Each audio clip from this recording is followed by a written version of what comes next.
राधे राधे। आप सभी का स्वागत है स्टॉक मार्केट थाला में। और आज का दिन क्या रहा, चलिए देखते हैं कि आज बहुत बड़ा लॉस रहा या बहुत बड़ा प्रॉफिट रहा, क्या रहा। तो आज का मेरा ट्रेड ये है, और ये कैरी फॉरवर्ड नहीं है, ये आज ही का है, ख़त्म हो चुका है। ये मैं सौदा काटा नहीं, क्योंकि सौदा काटने से ब्रोकरेज लगता है, तो छोड़ दिया। तो उसमें ब्रोकरेज नहीं लगेगा, जीएसटी नहीं लगेगा मेरा। ओह, तो आज बहुत अच्छा प्रॉफिट रहा है 2.75 लाख का। तो क्या सौदा लिया और कैसे लिया वो बताऊंगा आज मैं। और आज बहुत दिन के बाद पकड़ाया है जैसा मैं चाह रहा था। तो चलिए मैं बताता हूं मैंने कब कैसे सौदा लिया निफ्टी में। तो सुबह जब मार्केट खुला और मार्केट जब ऊपर जाने लगा, तो मेरे को समझ में आ गया कि भाई, मेरे को लगा आज तो 25,100 काट देगा। हालांकि पहले मैं इंतज़ार किया कि शायद ये नीचे आके 24,450 आ जाए तो मज़ा आ जाएगा वहाँ सौदा लेने में। तो जब ऊपर जाते देखा तो मेरे को लगा यार ये तो अब लग तो नहीं रहा है। तो मैंने क्या किया, मैंने यहाँ पे पहले पुट सेल किया। पुट सेल किया। कितना सेल किया पुट? आई थिंक मैंने पहले तो 300 सेल किया। फिर जब ये ऊपर गया तो लॉस होने लगा। फिर लेकिन जब ये थोड़ा ऊपर जाके नीचे आया यहाँ पे, तो मैंने फिर से पुट और सेल किया। टोटल 900 क्वांटिटी पुट सेल किया। आज का मैंने 25,000 का पी, यहाँ तक में। अब जब ये नीचे आया ना, यहाँ पे इस लेवल के अराउंड, तो मेरे को क्या लगा ना कि अब शायद ये एकदम बहुत बढ़िया मूव दे सकता है इस रीजन के अराउंड। तो मैंने यहाँ पे 25,000 का कॉल खरीदा सी। और कितना पे खरीदा? ₹2.70 पे 9,000 क्वांटिटी। और जब ये ऊपर गया तो वो ₹7 तक गया, लेकिन फिर वो नीचे आ गया तो मैंने ना ₹3 पे इसको काट लिया। अब फिर वो क्या हुआ कि फिर से नीचे आने लगा। तो एग्जैक्टली यहां पे मैंने फिर से ₹2.40 पे सी खरीदा, 9,000 क्वांटिटी। मेरा रिस्क कितना था इसमें रिस्क था मेरा 23 से 24,000 रुपए का। और मैं स्टॉप नहीं, 23-24,000 भी नहीं बोलूँगा, क्योंकि मैं अगर ₹2.40 में लिया था तो मेरे को ये था कि जैसे ही ₹1.25 या ₹1.5 के करीब आएगा तो मैं काट लूँगा। तो मेरा रिस्क आप समझेंगे तो 13-14,000 का था। और मेरे को पता था यार एक बार तो ऊपर जाने का कोशिश करना चाहिए, बैंक निफ्टी को भी जाना चाहिए। तो जब ये ऊपर गया यहाँ, तो मेरा जो ₹2.40 का खरीदा था वो 36 या 38 तक गया। और फिर बहुत तेज़ी से वो नीचे आने लगा, क्योंकि दूर का था तो फॉल तेज़ी से हुआ। तो फिर उसको मैं ₹23 पे काट दिया। तो ₹23 पे काटा तो मेरे को प्रॉफिट हुआ 1,83,000 का लगभग, है ना। तो ये तो मेरा पहला सौदा हो गया। अब जब ये ऊपर गया तो ऑब्वियस सा बात है, ये पुट बेचा था 300 के लगभग रुपया में। और ये जब नीचे गिरने लगा तो फिर मेरे को लगा 150 तक आया था, तो उसी समय काटना चाहिए था। ये भी गलती हुआ मेरे से। तो फिर मैं इसको ₹200 में काटा, तो इसमें 78,000 रुपये प्रॉफिट हुआ मेरा।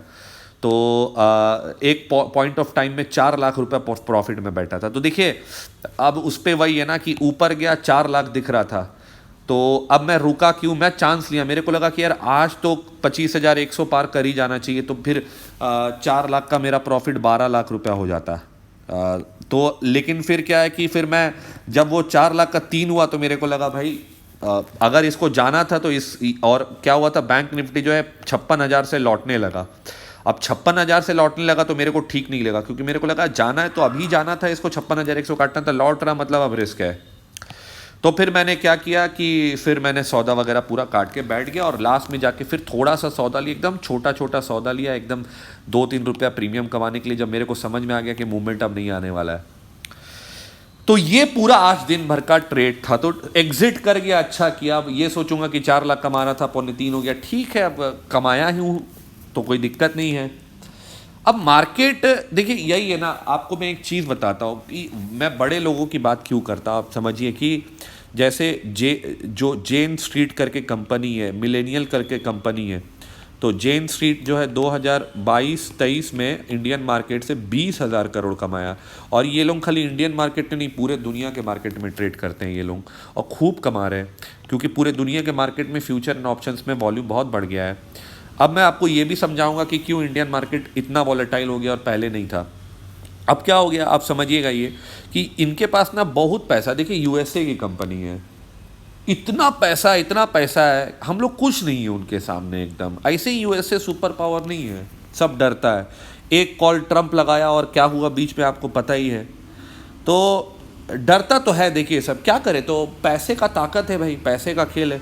तो उनके पास इतना पैसा रहता है, 20,000 करोड़ कमाया भाई। एक दिन अगर मार्केट को मेरे को मैनिपुलेट करना है, समझिएगा, अगर उनको एक दिन में उसको मार्केट मैनिपुलेट करना, उनको कितना चाहिए होगा? 7-8 हज़ार करोड़ में एक दिन के लिए 1.5-2% का मार्केट मैनिपुलेशन 10,000 करोड़ में हो जाएगा। लेकिन वो जो इक्विटी में खरीदेंगे वो उसी दिन 2-3 हज़ार करोड़ तो ऐसे ही फ्यूचर एंड ऑप्शन से कमा लेंगे, 2,000 करोड़। और प्लस वो इक्विटी है, तो इक्विटी तो सोच समझ के वो पकड़ के बढ़ाते हैं, फिर उसी को जब बेचेंगे घटाएंगे, और तो फिर घटाते वक्त भी कमा लेंगे। तो उनके पास बहुत पैसा है मार्केट को मैनिपुलेट करने के लिए। इसीलिए मैंने भी अपना ट्रेडिंग का नज़रिया, तरीका बदला कि भाई ये समझना पड़ेगा कि वो कैसे क्या करना चाहते हैं। और आप एक चीज़ नोटिस करिए कि लास्ट खासकर 2 ईयर्स में मार्केट कितना इरेशनल हो गया है। एक तरफा भाग रहा है तो भाग रहा है, कोई रीज़न नहीं है, भाग रहा है, कोई रीज़न नहीं है, गिर रहा है। तो ये सब क्यों हुआ, इसका लॉजिक मैं आपको समझाता हूँ क्यों हुआ। क्या हुआ कि पहले जब यूट्यूब में लोगों को फॉलो नहीं किया जाता था, तो लोगों को पता नहीं था कि ऑप्शन सेलिंग करके भी अच्छा से कमा सकते, उतना आइडिया नहीं था। तो अब ज़्यादातर जो यूट्यूबर है वो ऑप्शन सेलर है, तो उनको देख के क्या हुआ, बहुत लोग ऑप्शन सेलिंग में आ गए। तो पहले क्या था कि रिटेलर ऑप्शन बाइंग में था पूरा पूरा, और ऑप्शन सेलिंग में बड़े बड़े हेज फंड्स और बड़े बड़े लोग थे, तो ज़्यादा मूवमेंट नहीं होता था क्योंकि डीके होके वो लोग कमा लेते थे, बड़े वाले लोग। लेकिन अब क्या हुआ कि रिटेलर भी कूद गया ऑप्शन सेलिंग में, तो अब अगर ज़्यादा मूवमेंट नहीं होगा तो फिर रिटेलर कमाने लगेगा। तो अब इसीलिए क्या हो रहा है कि बायर भी है और सेलर भी है, लेकिन बीच बीच में बड़ा मूवमेंट दे दिया जा रहा ताकि उनको सेलिंग से डीमोटिवेट कर दिया जाए। तो इसीलिए इतना बड़ा बड़ा एक तरफा, एक बार ऊपर पूरा, एक बार नीचे पूरा, ताकि ऑप्शन सेलिंग रिटेलर नहीं कर पाए, क्योंकि रिटेलर इतना बड़ा बड़ा मूव नहीं संभाल पाता है। इसीलिए हमको समझना पड़ेगा कि बड़े लोग क्या चाहते हैं, क्योंकि बड़े लोग क्या करते हैं ना, मार्केट में साफ करते हैं, कभी बायर को कभी सेलर को। लेकिन जब से सेलर बढ़ गया ना बहुत ज़्यादा, तो मार्केट अब क्या है कि रेंज बाउंड रहता भी है, तो वॉलेटिलिटी के साथ, मतलब बहुत ज़्यादा। मैं तो 2 साल पहले इतना वॉलेटिलिटी नहीं देखा। मैं 2 साल पहले भी ऑप्शन सेलिंग करता था, बड़े मस्ती में करता था, छोटा छोटा क्वांटिटी से पे पैसा आ जाता था। लेकिन बाद में देखा ऑप्शन सेलिंग थोड़ा डिफिकल्ट हुआ, फिर मैं स्ट्रैटेजीज बदला अपना कि कैसे ऑप्शन सेलिंग करना चाहिए। तो चलिए, ये सब तो बात हो गया ये सब का। अब हम लोग, आज एक्सपायरी था, तो एक्सपायरी में क्या हुआ आपको पता ही है, बैंक निफ्टी ऊपर जाने का कोशिश किया, लेकिन एक बार फिर से वो नीचे आ गया। तो अब हम क्या करते हैं ना, कल के बारे में एक बार पहले बात करेंगे, उसके बाद अगले वीक के बारे में हम लोग सैटरडे संडे बात करेंगे। तो चलिए देखते हैं कि कल का मार्केट कैसा रह सकता है। देखिए, एक चीज़ मैं आपको बता दूं कि अब यहाँ से ना मार्केट को प्रेडिक्ट करना और डिफिकल्ट होते जा रहा है। देखिए, जितना समय एक रेंज में काटता जाएगा ना, तो मार्केट फिर किस करवट मुँह लेगा वो बताना बहुत डिफिकल्ट हो जाता है। अब ऐसे समय में ना कि प्रेडिक्शन ना करें तो थोड़ा ज़्यादा अच्छा रहता है।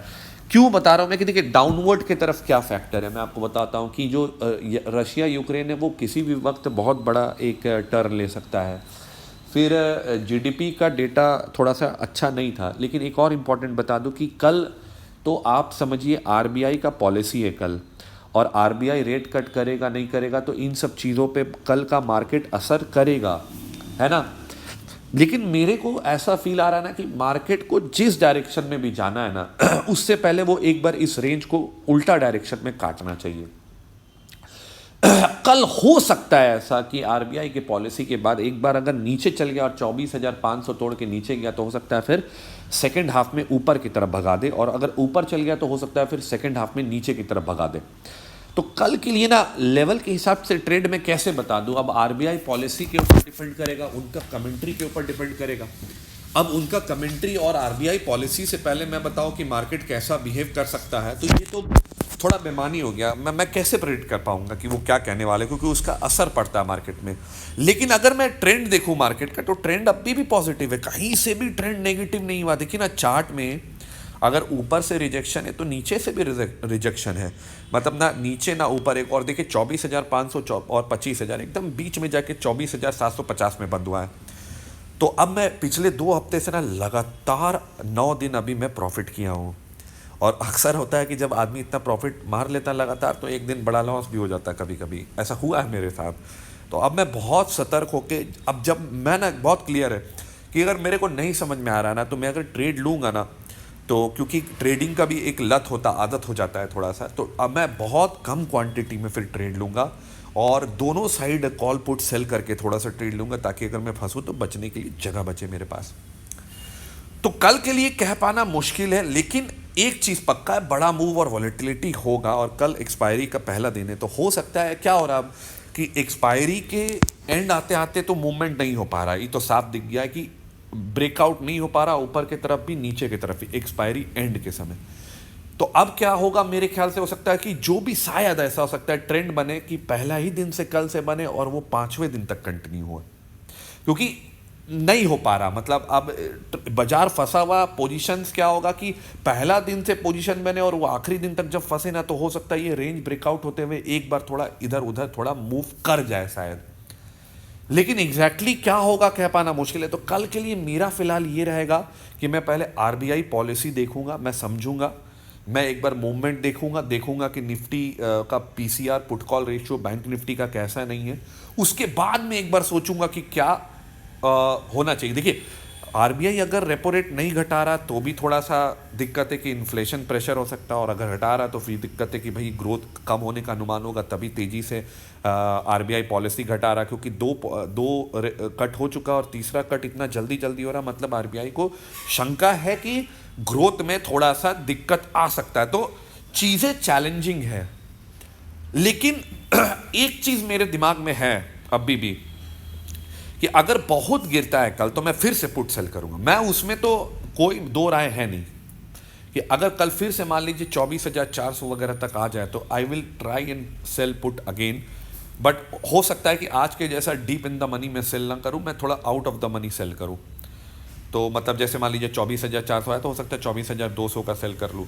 तो कल मेरा टारगेट ज़्यादा नहीं रहेगा कमाने का, मतलब 10, 15, 20 हज़ार आ जाए, फ्राइडे है, सैटरडे संडे टेंशन लेके कौन जाएगा। तो मेरा लेवल रहेगा थोड़ा नीचे। तो कल क्योंकि आरबीआई पॉलिसी है तो थोड़ा एकदम ऊपर या थोड़ा एकदम नीचे है, तब छोटा सा ट्रेड लूँगा कल के लिए, मेरा ये अनुमान है, ठीक है। और बैंक निफ्टी, तो बैंक निफ्टी अभी भी स्ट्रेंथ बना हुआ, देखिए ना कितना प्यारा चार्ट है, सरकता जा रहा है धीरे धीरे धीरे, इसका हायर हाईज और हायर लोज एकदम। देखिए कभी भी जब भी बैंक निफ्टी में ब्रेकआउट होगा ना, ऐसा होगा ना, रुला देगा। तो मंदी नहीं करी है, मैं फिर बोल रहा हूँ अभी भी कॉन्फिडेंटली कि मंदी नहीं करी है निफ्टी, बैंक निफ्टी में अभी, क्योंकि मंदी तभी होगा जब लोग तेजी में आ जाएंगे, और लोग अभी तेजी में नहीं आए हैं। तो इसीलिए मेरा एकदम साफ मानना है कि मैं अभी मंदी नहीं करूंगा, मैं देखूंगा समझूंगा। हो सकता है 2 दिन बाद में मंदी करने लगूं, लेकिन मेरे को कोई ट्रिगर, कोई संकेत चार्ट्स वगैरह में, किसी डेटा में दिखना चाहिए। खाली न्यूज़ आ रहा है कि ऐसा हो रहा है ऐसा हो रहा, दुनिया में ऐसे थोड़ी मंदी होता है कि आरबीआई रेपो रेट घटाया नहीं घटाया, ऐसे मंदी नहीं होगा। मंदी होगा जब डेटा पोजीशंस उस तरह के बनेंगे, जब यूफोरिया थोड़ा आएगा, तब मंदी करने में मज़ा आएगा। और मैं बता दूं आपको कि मंदी में मैं ज़्यादा कमाता हूँ। फरवरी महीने में 11 लाख रुपए कमाया था मैं मंदी कर करके, क्योंकि मंदी में जब मूवमेंट आता है नीचे की तरफ, तेजी से आता है, तो बहुत बढ़िया कमाया मैं। तेजी में क्या होता है ना, एक बार बहुत थोड़ा ऊपर चल जाता है ना, तो लोगों को डर लगता है फिर वहाँ खरीदने में।